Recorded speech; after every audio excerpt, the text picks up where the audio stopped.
Let us begin by praying.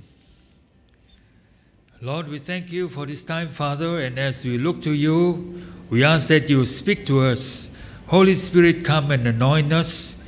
Lord, for those who are listening to your word, let there be faith in their hearts. Thank you, God. We thank you because Jesus has died for us, and Lord, your blood cleanses us from our sins. So as we listen to your word, Heavenly Father, we open our hearts to you. Touch us once again. Help us to understand. In your name we ask and pray. Amen. We want to turn to the book of Matthew, the 17th chapter, reading verses 14 to 20. I'm using the New Living Translation. Verse 14 says, at the foot of the mountain, a large crowd was waiting for them. A man came and knelt before Jesus and said, Lord, have mercy on my son. He has seizures, and he suffers terribly. He often falls into the fire or into the water. So I brought him to your disciples, but they could not heal him. Jesus replied, you faithless and corrupt people, how long must I be with you? How long must I put up with you? Bring the boy to me. Then Jesus rebuked the demon in the boy, and he left him. From that moment the boy was well. Afterward, the disciples asked Jesus privately, why couldn't we cast out that demon? You don't have enough faith, Jesus told them. I tell you the truth, if you had faith even as small as a mustard seed, you could say to this mountain, move from here to there, and it would move. Nothing would be impossible. We have here a story of how Jesus had gone up to the mountain to pray with Peter, James, and John. And if you study these times where Jesus took his disciples to pray, he was the only one praying, whereas the disciples would be praying. And so when he took them up there for the transfiguration exercise, the same thing happened. They fell asleep because of fright. They were too overwhelmed with the glory of God up there, and so they just fainted. And while they were up there, there is this man who took his son to his disciples for prayer. We are told here that this young man or this young boy had suffered from seizures, terrible seizures, so much so that whenever he had these episodes of what we would call epilepsy, he would fall into the fire, open fire nearby, and he would fall into the water in rivers, so much so that he was in danger of death, and nobody could help him. So when this man heard of Jesus and his ministry, he took his son to Jesus' disciples, and they could not cast out the demon. Today's title is The Secret to Powerful Praying, or How to Pray Powerful Prayer. Now, I've shared this before in the past, and I'm sharing this with you again because basically the Christian life involves prayer and a lot of praying, and you find this teaching on the internet all over, telling you how to pray, what to pray, when to pray, and so on. And many of these teachings actually are not scripture-based. It is what man would want you to do to impress themselves, and it is like we are trying to impress God through how we pray and so on. Anyway, as we look at this story, we find that in verse 19, the disciples afterward asked Jesus privately, why could we not cast out the demon? And Jesus told them very clearly, the simple reason is because you don't have enough faith. That's in verse 20. Jesus said to them, the simple reason is because you don't have enough faith to cast out that demon. Now, because that demon is a spirit being, so when we utilize methods to deal with that spirit being, it must also be on a spiritual plane. Our faith is on the spiritual plane. What we believe in God is on the spiritual plane. And so if we don't have that kind of a faith in God, it is not on the spiritual plane. And that doesn't connect with that spirit demon. And so it refuses to leave. Verse 20 says, you don't have enough faith. In the original Greek, it simply means there is nothing, zero faith, not even an iota of faith. So basically, what Jesus told his disciples was, you just literally have nothing to show in your faith. You just don't believe God at all. And that's the reason why in verse 17, Jesus rebuked his disciples as well as the people around by saying, you faithless and corrupt people. That was a very harsh rebuke from the Lord Jesus Christ to his disciples. And this is the primary reason why our faith seemingly becomes important in the face of all of these needs in the world today. Because we have no faith at all, but then we have what we call pretentious faith. We try to make up our lack of faith through prayers, through long prayers. We concoct ways to pray, telling God how bad the situation is, how bad the world has become, how much sin has devastated the world, and we tell God roughly or specifically what to do, how to do, and so on. And the simple reason, really, why we pray all these long prayers today is because of a lack of faith. Very simple. Because we lack faith, we want to make up for it by a show of long, lengthy prayers. That's one reason why we pray lengthily. You find that the Lord Jesus Christ never prayed lengthily in public. His public prayers were just commands. Stretch out your hand, be healed. He told Lazarus, come forth, and that was it. Things happened just like that. He never had to pray for 1 hour, 2 hours, or if that doesn't work, he doesn't tell the people, let's go home and fast and pray for another 40 days, and we will have continuous 24/7 prayer meetings until this thing is broken through. Jesus never did all of that. The simple reason why we pray lengthily today is just to cover up for our lack of faith. It's just that. If you really exercise faith in God, you just speak the word and things will happen. So apart from the fact that they had no faith at all, not even an iota, other reasons were burnout. The apostles, disciples had suffered burnout greatly. They had followed Jesus Christ on all of his campaigns day by day. Jesus would wake up very early in the morning to seek God in a definite time of prayer before he begins his ministry, or he would seek God overnight on the mountain to hear what God says to him, and then he would start off his ministry then the next morning. And so these disciples were following him day in, day out throughout all of his ministries of healing, deliverance, and so on.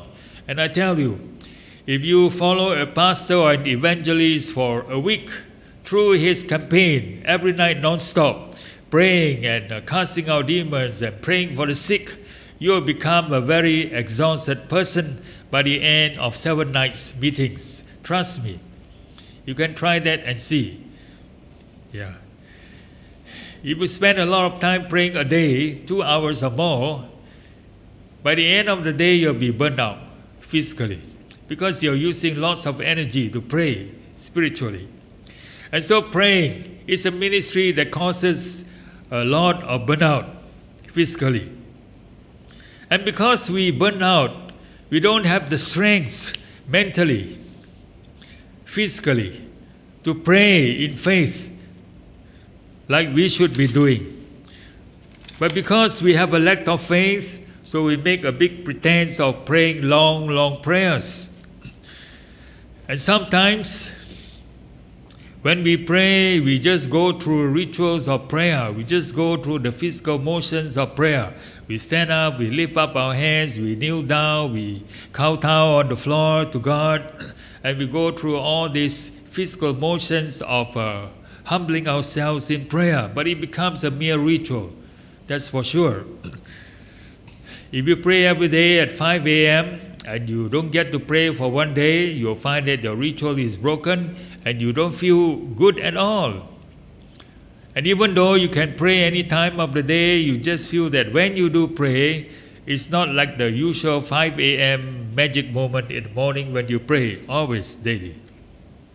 So praying can become a ritual where there is no more faith exercise, but it's just going through the daily routines. And then sometimes when we pray, the reason why we lack power in praying is because we are praying in unbelief.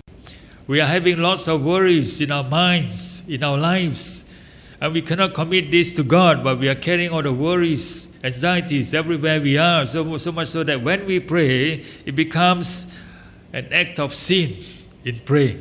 We pray to God spiritually, but at the back of our minds, we are carrying all this huge, tremendous burden of unease, of unbelief, of worries, of anxieties, or of doubts. We wonder whether we are really heard by God for all this praying. And we are convinced that because God doesn't hear us, we need to pray more. So that hopefully by praying more, God will certainly hear us at least once. That's just bluffing yourself, huh? So don't pray in doubts or anything. So as we look back to this story, we find that the disciples could not cast out the demon simply because they had no faith in themselves. I have been a deliverance minister from 1978 until now. I've dealt with many cases of demon-possessed people, praying for the sick. I used to be an evangelist from 1984 until 1987, where I went to small villages to hold 7 nights revival meetings. And we would preach the gospel, pray for the sick from morning to night, visit them in the hospital, and do whatever we have to do for them to get well. So as we do all of this, we find that there were times where whatever we pray doesn't seem to bring any fruit. And it's like you're only doing it out of your own energy. You're only praying because you want to pray and get things done. But somehow, because you are burnt out, things cannot be done anymore. So as we look at this source of excuses and reasons why the disciples could not cast out the demon, it is very clear to us.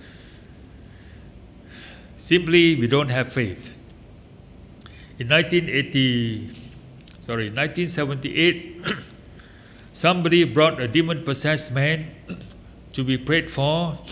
This man had lots of amulets on his neck, 12 or so, and they were big ones. Most of them were from Thailand, and he was demon-possessed. Now, when we say that a person is demon-possessed, we don't mean to say that he is 24 hours possessed. It's not like that. What we mean is sometimes the demons manifest in him, and the demons control him for that specific short time. Otherwise, he is normal, he can eat, he can sleep, he can work, and so on. But demon possession simply means that there are times in his life where the demon spirit manifests himself through that person. Okay? So in a way, the demon controls him. Now this man brought to us was demon possessed because he was a salesman and he goes around the supermarket selling his products.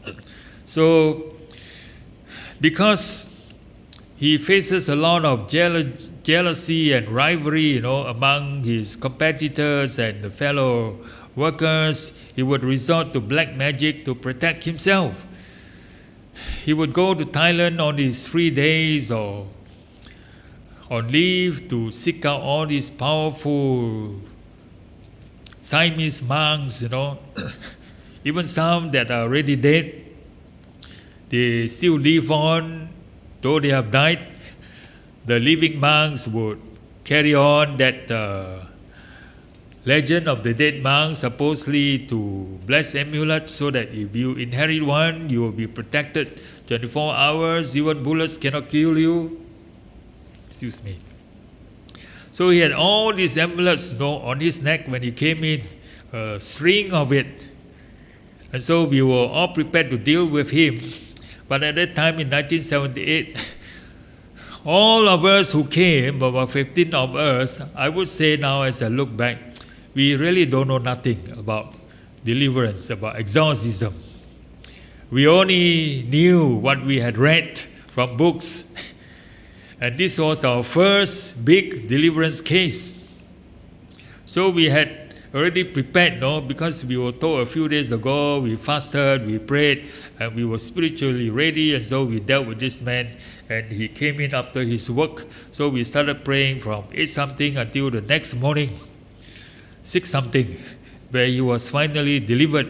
15 of us took turns to cast out the demon, talk to the demon, interrogate the demon, where he came from, what's his name, and so on. All actually unnecessary.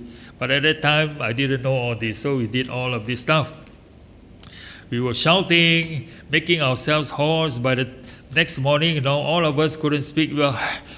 And it was like we had been singing the whole night at the top of our voices.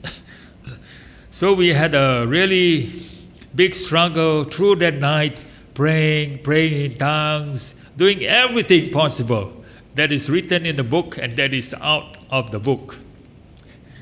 We press him down, we hold him down, we strangle him, we rebuke Satan, we rebuke the demon, every kind of a thing. Not done, we also did. And the poor fellow suffered, actually. Now, we did that through the night because all of us were fearful. Because you are dealing with so many big demons, And each demon will manifest in a different way, There's one Kung Fu demon, he come up with all his stances. So every one of us were also terribly scared, but we did not show it.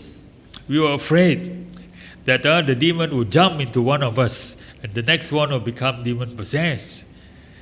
And we did all of these things simply because we had no faith. We don't know how to deal with a demon in faith. Nobody taught us. And we just didn't follow the Bible teaching. But in spite of that, by the grace of God, that person was totally delivered the next morning. And we told him to surrender all his amulets. We took him through renunciation prayer and to be baptized in the Holy Spirit, and we destroyed all his amulets. So that was it. But on looking back, I can tell you, it was merely an exercise in the flesh. We commanded the demon to leave, but it was more an exercise of the flesh. We shouted at him, we screamed at him. The louder the demon shouted, the louder we shouted. And it was really exhausting. And that was because we didn't have faith, frankly. We didn't know what faith is all about. We thought faith was screaming louder, We thought that faith was in numbers. We had 15 of us. So if Satan tried anything, surely 15 of us would prevail. And all the 15 of us, we were all very mature Christians. We know supposedly what the Bible said. Anyhow, what we did was not scriptural at all as I look back. But miraculously, that man was set free because we did follow some steps outlined in the Bible. And that man confessed his sins, he renounced his sins, he followed Jesus.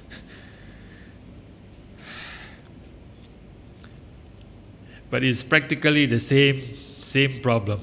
If we really exercise faith, that demon, no matter how big, even Satan himself, if you had really exercised faith, that problem would have been resolved simply in just a few minutes, rather than have to struggle through from 8 something in the night to 6 something the next morning. Almost 10 hours, and it's crazy. So as we look at this story, Jesus tells us the reason why the demon was not cast out was because they had no faith at all. Zero. Though they believed in Jesus, though they were trained by the Lord for the 3 years, though they saw numerous miracles, signs, wonders, though Jesus sent them out in the fullness of His authority to cast out demons and to heal the sick, here was this instant where whatever reasons they had, it causes them to have zero faith in Christ. And because they had no faith in Christ, they couldn't cast out the demon. So everything was a pretension. What is the source of our power? What is the source of our spiritual power? Power comes from God. In the book of Psalms it is written, power comes from God, and in God comes the power. In God comes the essence, in God comes the presence. So power here is defined as the ability to do things or to get things done. And as you look at the life of Christ, you find that Jesus healed the sick. He cast out demons with a word. There were times where the demons would argue with him for a while, but eventually they also had to leave. So Jesus cast them out with a word because the demons recognized that Jesus had the authority from God Himself. And also in the Gospel, in Matthew chapter 10, verse 1, we are told that Jesus sent out all of these people, the 12 apostles. He called them together and He gave them authority to cast out evil spirits and to heal every kind of disease and illnesses. So they went out and things were as what Jesus told them. They healed the sick, they cast out demons, and the reports came back 100%. Then also in the book of Mark chapter 16, Jesus says to anybody who believes, anyone who believes, it doesn't matter whether you fully believe or you half believe or what, as long as you believe in Jesus Christ, you qualify to work these miracles. Mark chapter 16 verse 16 says, anybody who believes and is baptized will be saved, but anyone who refuses to believe will be condemned. Verse 17 says, these miraculous signs will follow those who believe. Believe what? Believe Jesus Christ is Lord. Believe Jesus Christ has risen from the dead. Believe Jesus' blood cleanses them from all sins. Believe Jesus has forgiven them from every sin. And that through believing Jesus, we have eternal life. Through believing Jesus, we are changed in our inward character. And we become a new person in Christ. So Mark chapter 16 verse 17 says, these signs will follow you who believe. It doesn't matter whether you have followed Jesus 20 years or you are beginning to follow Him now. As soon as you have believed in your heart, these signs will follow these who have believed. Number one, you will cast out demons in my name. Some Christians think that this kind of a promise or this kind of a miracle can only happen to those who are long-time Christians, or they fast and pray a lot, or they are very close to God, walking very closely to God. Jesus says, when you believe in me, this is the first thing you can do. You will cast out demons in my name. Demons will recognize you have the authority of Jesus Christ. Okay? So if you have believed in Jesus, you have been given the authority and you can cast out any demon in His name, including Satan. But Satan will want you to believe you don't have any rights to cast him out nor any demons.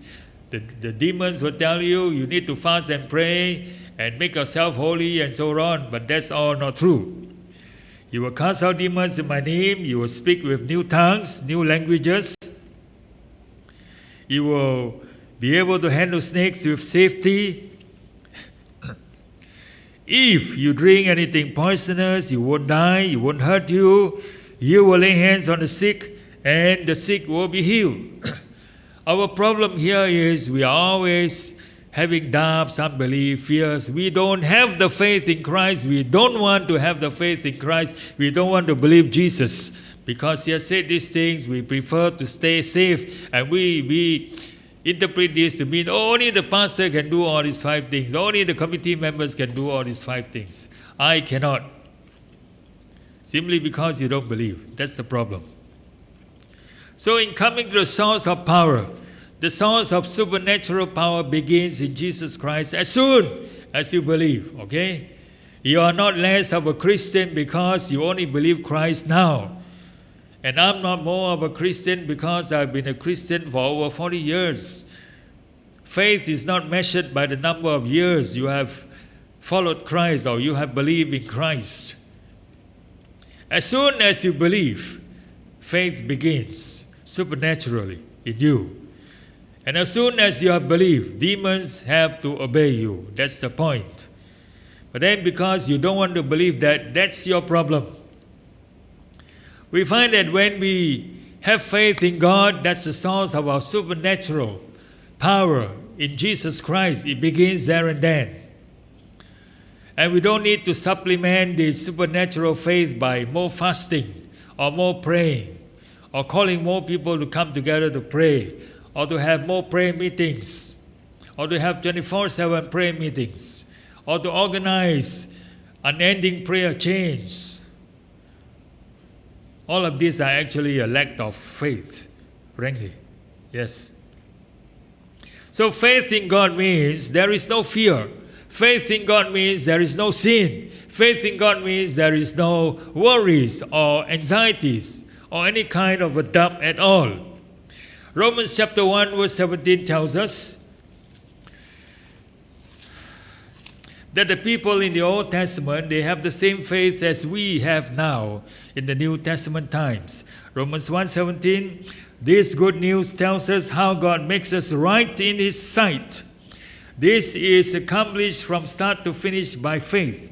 As the scriptures say, it is through faith that the righteous person has life. Amen. So we who believe now, we and those who believe Jesus Christ together in His time, the apostles and those Christians in Jesus' time, and those saints in the Old Testament from Abraham's time, Moses' time, Joshua's time, to the minor prophets' time.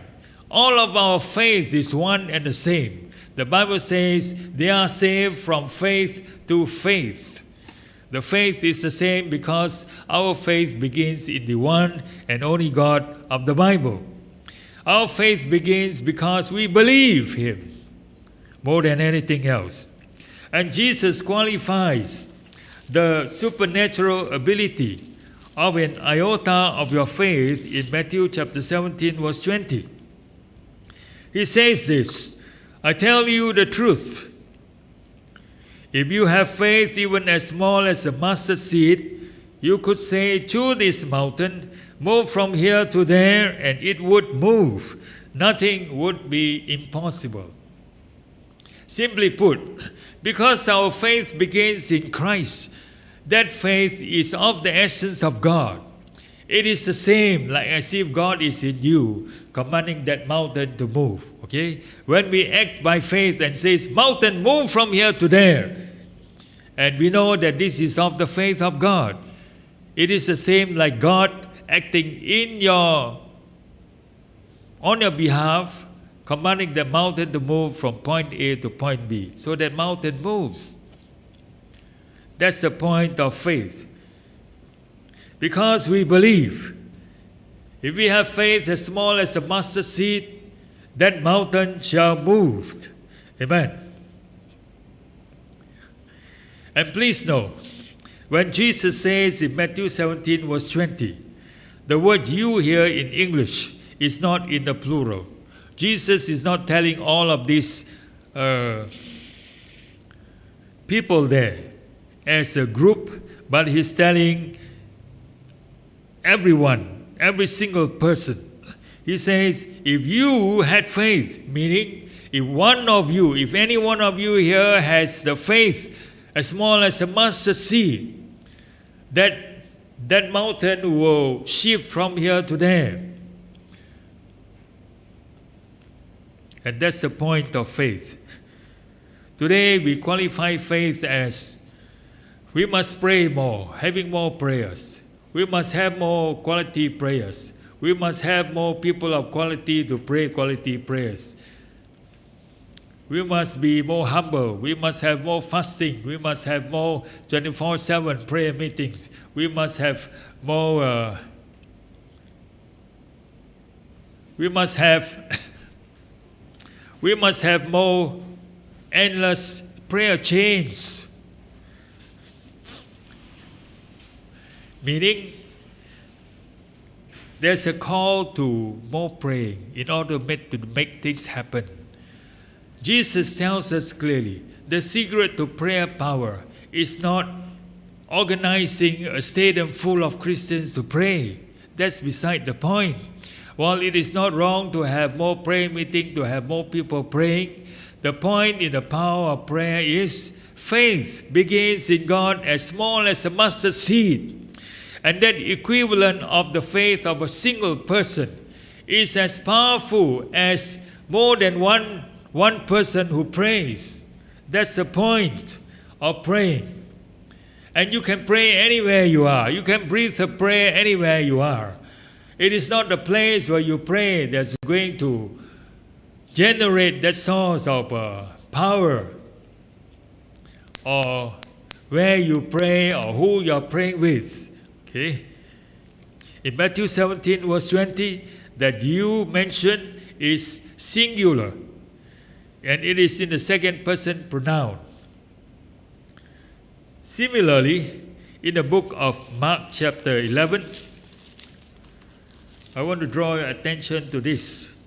In Mark chapter 11 and verse 23b, verse 23b, Jesus says, I tell you the truth, from verse 23, I tell you the truth, you can say to this mountain. The you here is in the nominative masculine singular in the Greek, simply meaning any person, any one person, anybody who believes in God, who exercises that faith in God. He can command that mountain to move, it shall be removed. So as we have seen that prayer power defined by Christ as the start of a mustard seed, it simply means there is no need to call more than one person to pray anywhere. That's the secret of powerful praying. And that's how we should pray. Until and unless we learn to pray that simple prayer of faith in God, nothing will change. Even if we call or mobilize the entire world to pray and pray. Please know, the secret to powerful praying, or how to pray, is simply to believe in God, to ask from Him, to believe Him, and just receive from Him. The three aspects of praying, as we also find in Matthew. Just now we read from Matthew chapter 17. Jesus says, I tell you the truth, if you had faith even as small as a mustard seed, you could say to this mountain, move from here to there, and it would move, nothing would be impossible. And then at the same time we read in Mark chapter 11 verse 24, Jesus says, the three aspects of praying is this. Mark 11 verse 24. You can pray or you can ask for anything. If you believe it, you receive it, it will become yours. So we have these three aspects of prayer. Ask, believe and receive. And if you do this asking, believing, and receiving in simple prayer, it shall be done for you on anything in the will of God. Amen. Please know, if you want to have power with God in praying, you don't need to go up to any mountain to fast and pray, to seek the Lord. You don't need to spend days and months on ends imploring God to hear you. You can just breathe a simple prayer where you are, as you drive, as you study, as you work. You can just ask God in Jesus' name in faith. As you ask the Lord, you believe Him, you receive from Him, it is done. The Bible says so. And so it is done. There is no need to doubt God. Let us close in prayer. And as we bow in prayer this time, if you are a listener to this sermon, you have a need today, you are not feeling well, you need a job, you have lost your job, whatever needs you may have as we pray, just ask God, just believe God, and just receive. And it shall happen to you as you have asked, as you believe, and as you receive. Father, in the name of Jesus Christ, we come to you this time. And Lord, we ask for this, who has a need, Lord, that you will heal him, you will heal her accordingly. We ask out of faith in you, Father, and we receive from you this healing upon this person. We thank you, God, for hearing our prayers. And Lord, we commit this time to you. In Jesus' most wonderful name, we ask and we pray.